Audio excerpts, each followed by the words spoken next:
This is the AMD Ryzen 5 8500G. Is it the best processor for budget gaming and productivity in 2024? Let's find out.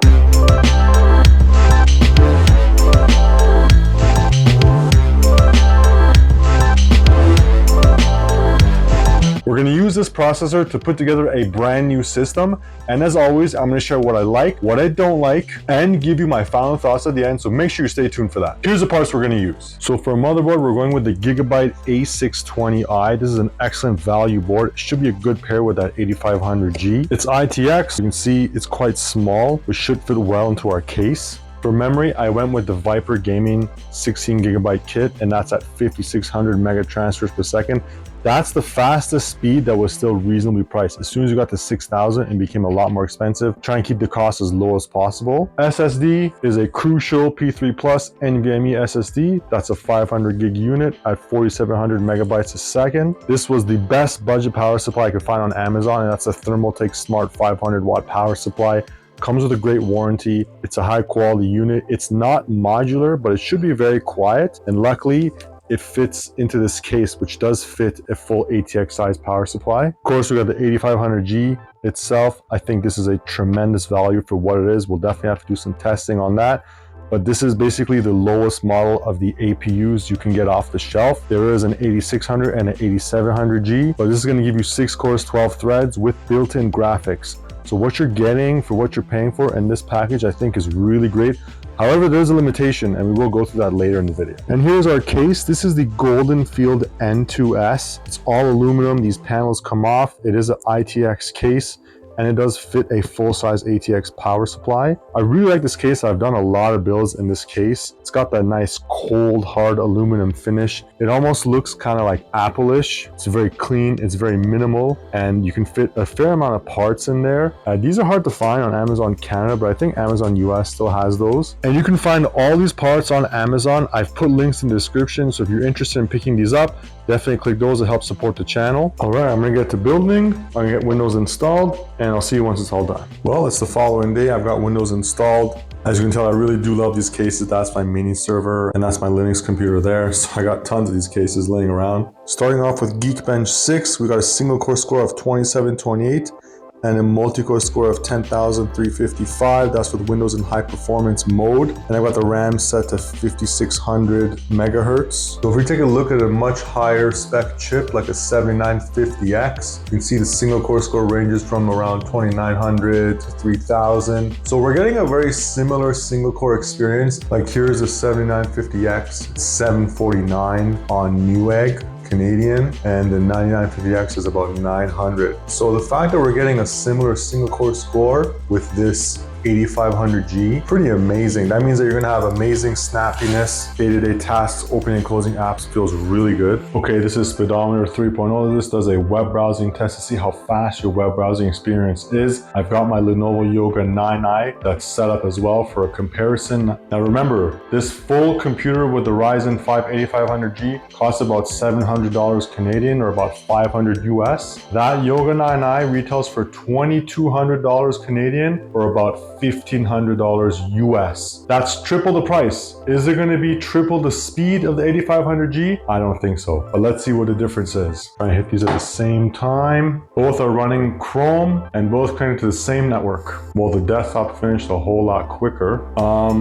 Is that right? Maybe I should run the test again. How was that so much faster? Let me try it again. The desktop was wired and the laptop was on wireless.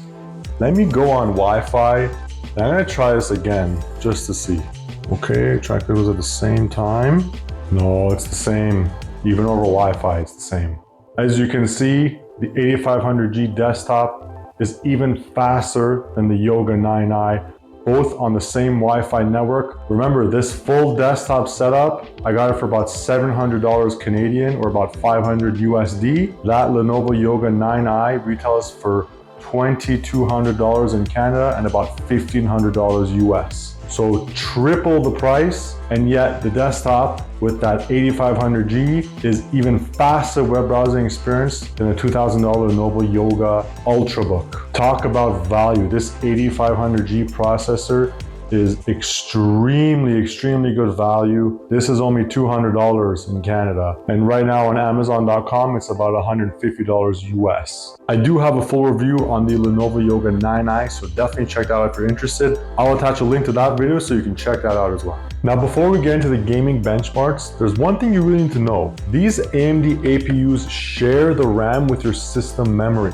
Now, by default, it's gonna allocate only 500 megabytes of RAM to the graphics processor in the APU. That's gonna completely tank your performance. There are some people online who say that you don't need to allocate more memory and that the system will do it automatically, but I find that that never has actually worked like how it's supposed to. In my experience, you have to go into your motherboard's BIOS and you have to manually add more system memory to the graphics card. When I first benchmarked Cyberpunk, the performance was pretty awful. I was only getting like 20-25 frames per second, and that's with 720p. I had FSR set to high performance mode, and the performance was just not good. I was like, something's not right here. And I remembered, oh yeah, when I used APUs in the past, I had to manually configure more memory to be added to the graphics processor. I did that in the BIOS. I gave it 4 gigabytes of memory. That doubled my performance. It made a significant difference. When you go into the Windows settings, you'll see that there's actually less system memory available to the system and more video memory after you change that. You gotta do it in the BIOS. I'll show you how to do that now. Okay, here we are in the BIOS for the Gigabyte board. You just have to keep hitting that delete key when you're starting the computer.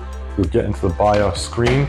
Now, right away, you'll see memory is set to Expo 1. So that's basically setting that memory to be at the 5600 megahertz. Otherwise, if you go disable, it's only at 4800 megahertz. Then to allocate more RAM to the graphics processor, you're gonna go to the top here under advanced mode. We're gonna go into settings, go to IO ports, and then the setting is right here. So integrated graphics, by default, it's gonna be on auto. You wanna go to forces, then go down under UMA mode. You're gonna go to UMA specified. Then in the next menu, you can actually select how much RAM. So by default, it was only 500 meg. I set it to 4 gigs. So basically of that 16 gigs of memory, now Windows only has 12 gigs of memory and 4 gigs is gonna go directly to the graphics processor in the APU. This made a tremendous difference in graphical performance. If you're gonna be gaming on these APUs, like, you gotta do this. Some people online argue that you don't. I find the performance is extremely tanked if you don't do this, because it is supposed to do it automatically and dynamically add more RAM, but it just doesn't work. I don't know. I haven't been able to get that to work with any APUs, whether it was a 5000 series and now with these new 8000 series. It's been the same thing. You have to go into the motherboard here. Could just be a gigabyte thing. I don't know. In my experience, you gotta do this manually. You gotta set it to 4 gigs or else you're not gonna get the performance that you're expecting. Okay, and in Cyberpunk, I got FSR on, set to quality mode. I do have a custom preset. So most settings are gonna be at medium. A couple of them are at high. And in my video, I've got it at 1366 by 768. So just above 720p.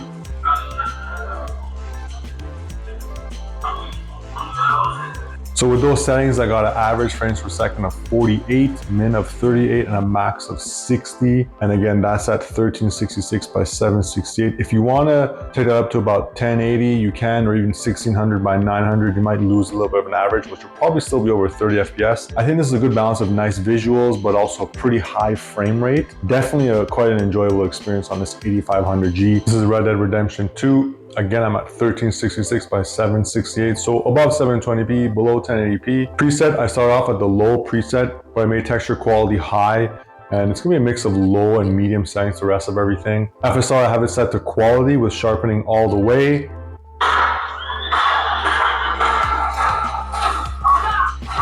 And we got a minimum of 32, max of 52, average of 38. Remember, there is no dedicated graphics card on this computer.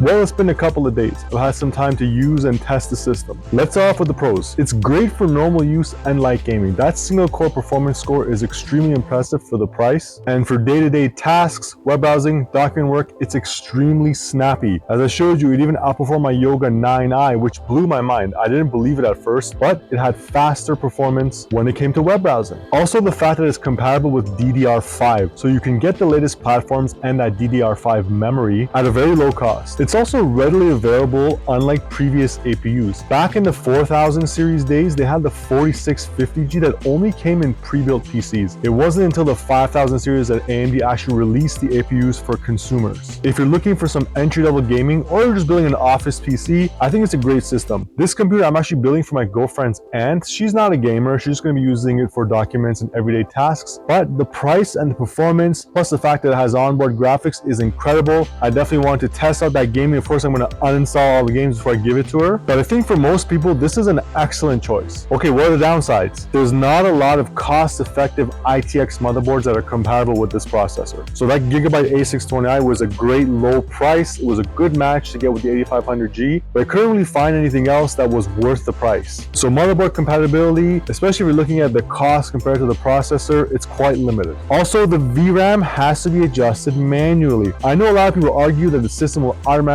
allocate more RAM to the graphics processor, but like I said, I've never gotten that to work. Every APU I've used for the past 3, 4, 5 years, I've had to manually allocate more system RAM to the graphics processor. Until I did that, the performance was just not what I was expecting at all. So you will lose some system memory in order to get more memory allocated to the graphics processor. And if you're not interested in gaming, you can probably get by without doing that. But if you're going to game on this, you definitely want at least 4 gigs of your system memory allocated to that RDNA GPU. And one of the biggest limitations with this 8500G is that it doesn't actually have that many PCI Express lanes. What that means is if you're buying this processor looking to upgrade to a graphics card later, you might be losing out on some performance because it doesn't have as many PCI Express lanes as the higher models. So basically, if you're going to use the 8500G the way that it is long term, it's a great chip. If you're buying this looking to upgrade to a dedicated graphics card later, you should probably get the 8600G or the 8700G, or just build an entirely different system altogether. The lack of PCI Express lanes with this 8500G